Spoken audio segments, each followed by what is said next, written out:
For the last couple years, there's been an underlying murmur. I don't want to call it a rumor, but a murmur of another ammo shortage. And I've talked about that a bit, but the aspect I was worried about was the military aspect, all the ammo going to Ukraine. How are we going to dig our way out of that thing? And the U.S. Army did a great job digging themselves out. And since then, there's still this underlying murmur of an ammo shortage. And I believe there's so many variables involved in that point towards no. And a lot of that revolves around two major factors.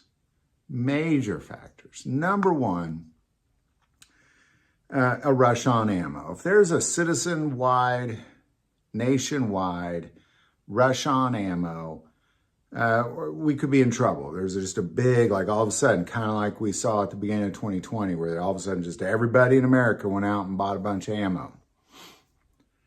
But even then, the ammo manufacturers are in a much better position than they were back then. They have bigger factories, better equipment, more raw material, more employees, more shifts, using AI, that sort of thing. But the other aspect of it is really primers, because you can only make a bullet assuming you have a primer. So it doesn't matter how great your equipment is and how much raw material you have for the rest of the bullet.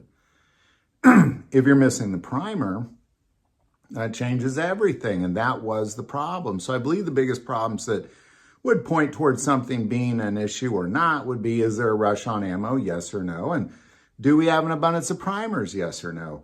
Now, I start this conversation this way to talk about the primers specifically because there's a bunch of primers out there right now that are hovering in a price range that is too high. It's too high. And I believe a lot of the reasons why it's too high is because people are willing to pay it. There's still this underlying murmur of another ammo shortage, and the first thing to go is typically the primers.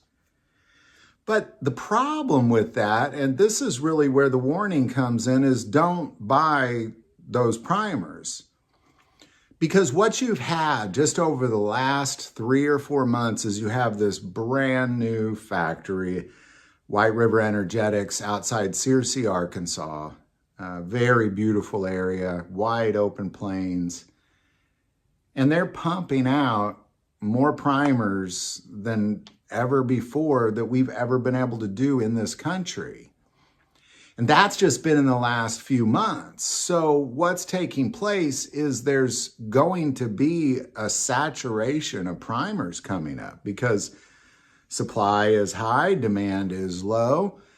But I want to talk about the price of these primers, the ones that you should not buy. Do not buy these primers. If you don't buy them, well, prices are going to come down quicker. And really what I'm talking about is you're going to find a ton of primers, and we're in the per thousands. Small caliber, kind of like a 9mm. Don't pay over $130 for 1,000. Just don't do it. Just don't do it.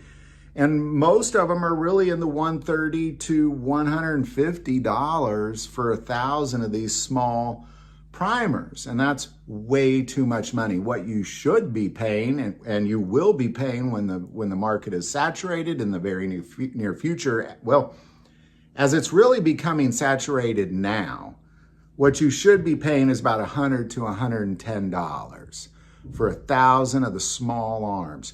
And even then, you could probably get it under 100, but no more than 110. Now, when it comes to bigger bullets, like your rifle cartridges, your 30 caliber cartridges, don't pay, what most people are asking is around $140 to $170 for 1,000 of these. Don't pay that. Don't pay that. And if you're buying 500, just cut that price in half. Don't pay that. What you should be paying is about $110 to $120 at the most for 1,000 of the bigger bullet primers. And anything else you just need to stay away from. So I'm making this video because I think it's incredibly important to say, hey, don't buy those primers, because what's about to happen is there's going to be a massive saturation of primers in America, and it's currently saturating right now. And those prices are inevitably going to come down, especially as people who are sitting on them continue to sit on them and are unable to sell them, and then more are coming in, less are going out. That's when you want to buy. So, you know, and I'm here to tell you that if you just look for a little bit, you'll find like the smaller caliber for 100, 110 for 1,000. You'll find them. Just spend a few minutes looking. You'll find the larger rifle ones, 110 to 120. Just look, you'll find them. Take the time to look. Don't pay over 110 for the small caliber. Don't pay over 120 for the larger caliber for 1,000 rounds. Definitely don't be in the 150 for 1,000 of the small caliber, 170 for the larger caliber, because you're just encouraging what it is that's going to continue until we decide to make that change. And the only way that we can decide to make that change is just say, you know what, that's too much money. We know that there's this new factory in Arkansas pumping out a ton of primers. We're not worried about primers. We're not panicking about primers. Pay a reasonable price for primers, because the market is currently becoming saturated and will be saturated probably by the end of February. Definitely by the end of the first quarter, this market is going to be saturated with primers, unless there's some sort of strange rush on ammo by the citizens nationwide. Then you might see some issues then. But outside that, the market's going to be saturated. Just wait. Don't pay more than 110 for the small calibers per 1,000. Don't pay more than 120 for the larger calibers per 1,000, and really pay less than that, but don't pay more than that. So, all right, well, there you go, man. Love to know your thoughts on this, especially what you're seeing around your neighborhood as far as the prices of primers per 1,000. What are you seeing? What do you think's reasonable to pay? What do you think's unreasonable to pay? That sort of thing. Put that below. I do want to take a moment and say most people watch the channel. Hey, they're not subscribers. Click that subscribe button. Greatly increases the algorithm and our ability to get these messages out. That link is below. But the most important part of this channel is we take prayer requests. So please don't ever hesitate to send that in.